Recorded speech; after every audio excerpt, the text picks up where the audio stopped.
शिवानी एक उत्साही और मेहनती जूनियर कर्मचारी थी जो एक बड़े कंसल्टिंग फर्म में काम करती थी।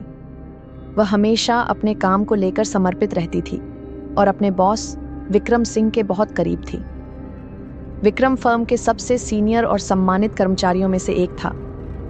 उसे अपना काम बहुत अच्छा लगता था, लेकिन हाल ही में उसे ऑफिस में कुछ अजीब घटनाएं घटने लगीं। विक्रम हमेशा एक नई परियोजना को लेकर व्यस्त रहते थे और शिवानी को हर महत्वपूर्ण मीटिंग में शामिल होने का मौका मिलता था। लेकिन उसे यह महसूस होने लगा कि विक्रम उसके हर कदम पर नजर रख रहे हैं, जैसे वह हर वक्त उसकी गतिविधियों पर कंट्रोल रखना चाहते थे। धीरे धीरे यह अस्वाभाविक और डरावना लगने लगा। एक दिन शिवानी ने देखा कि विक्रम ने अचानक उसकी डेस्क पर आकर कहा, तुमने आज समय पर रिपोर्ट नहीं भेजी, ध्यान रखना कि अगली बार ऐसा न हो। शिवानी थोड़ी चौंकी, क्योंकि वह जानती थी कि उसने रिपोर्ट पहले ही भेज दी थी। लेकिन विक्रम की आंखों में एक ऐसी नजर थी जो उसे डराने वाली थी।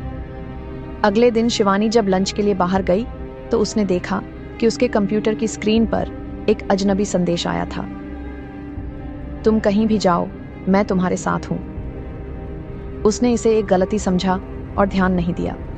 लेकिन जब वह ऑफिस वापस लौटी तो देखा कि विक्रम का चेहरा अजीब तरीके से घबराया हुआ था।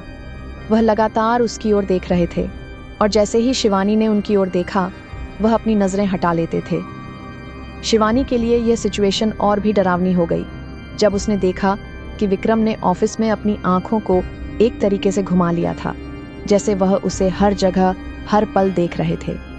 कभी वह शिवानी से सीधे बात नहीं करते, लेकिन उसकी आंखों में एक असाधारण ध्यान था। एक दिन शिवानी ने विक्रम के कमरे का दरवाजा खोला और उसने देखा कि वह लगातार एक बड़े मॉनिटर पर किसी की गतिविधियों को ट्रैक कर रहे थे। शिवानी ने डरते हुए पूछा, आप क्या कर रहे हैं? विक्रम ने कहा, मैं बस तुम्हारे काम की निगरानी कर रहा हूं। तुम्हें जो करने की जरूरत है वह तुमसे कभी भी पूछ सकता हूं। यह सुनकर शिवानी का मन और भी घबराया हुआ था।